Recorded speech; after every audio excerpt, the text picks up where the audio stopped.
The stress and hardship experienced by many Black Americans may increase the risk of cognitive decline and dementia later in life, according to new research at the University of Georgia. As in a study of 694 aging Black Americans, UGA researchers found that struggles with severe depression, loneliness, and decline in the availability of important neurotransmitter are important factors in cortical aging is defined as a difference between an individual's actual brain age and their chronological age. Accelerated brain aging is a primary determinant of cognitive decline and dementia. By focusing on Black Americans, the team hoped to explain why they are nearly twice likely as white Americans to develop dementia as they age. The problem is Black Americans haven't been studied nearly as much as white Americans. Most of what we know about Alzheimer's or accelerated brain aging is based on white people.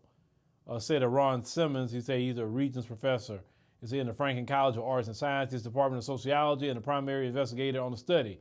It turns out that the stress and hardship experienced by many Black Americans, it takes its toll on their brains and increased risk for dementia later in life. Now, Simmons is also a fellow at UGA Center for Family Research, and collaborators investigated the relationship between brain aging and three risk factors: loneliness, depression, and brain-derived neurotrophic factors. BDNF is a neurotransmitter that drives neuronal survival.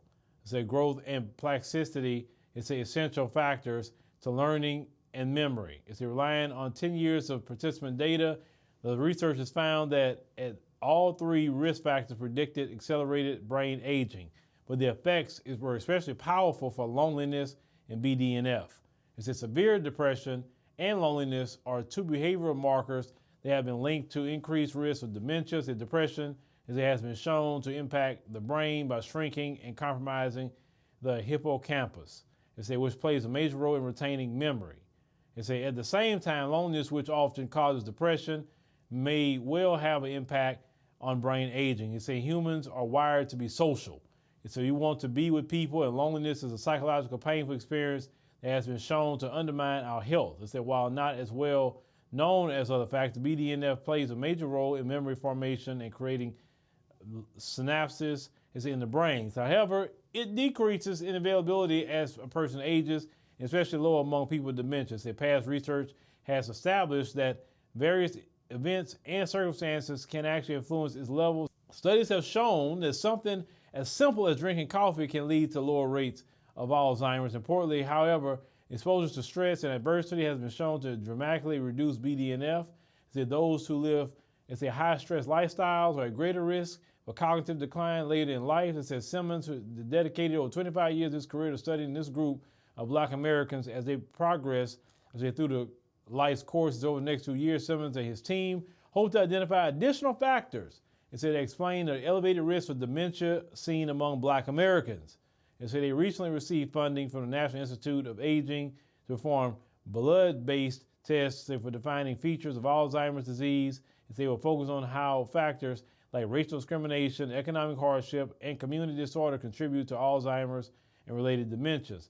So basically, ladies and gentlemen, what they found out is racism, white supremacy causes you to get Alzheimer's, dementia, etc. Living in this system is very stressful for Black people. You can deal with depression, fear, because you're not being treated the same like everybody else.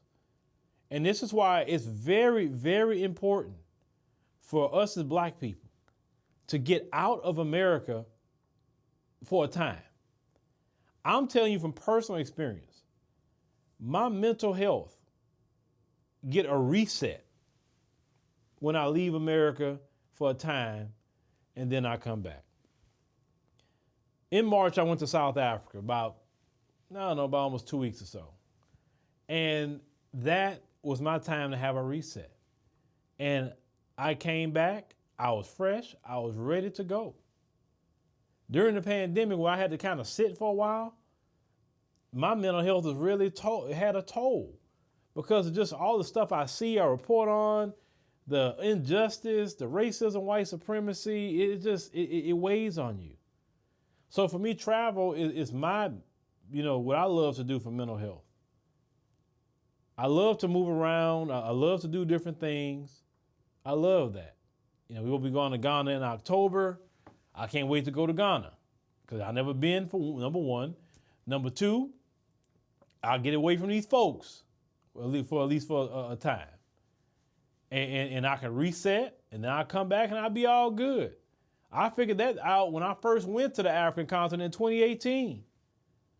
Now, some of you may have to go somewhere, but for me, that's like I have to remove myself from where these folks are directly controlling. And I have to be around the community. I have to be around my people and just deal with my people for a time. And then I can come back and deal with them. You know what I'm saying? And sometimes I really don't want to come back and deal with them, right? Because I like I said, I have my time where I'm ready to move around, but I never tell people the day nor the hour of that. But trust me, that's going to happen definitely. And like the old people say, keep saying good morning, because I can tell my wife, I don't want to live in this place all my life. I don't, because I know I can be more relaxed. Shout out to Mark Blanton and Dr. Latasha Blanton. Boy, they so happy living their best life. They ain't got nothing to do with this place. And I see it on them. Every time I see them, they just so happy. Because trust me, I'm happy when I get away from these folks. So I know good and well, being away from these folks on a daily basis, shoot, man, then you can just live life like normal. Life got its own stress and all that. But just dealing with these folks all the time, it gets annoying.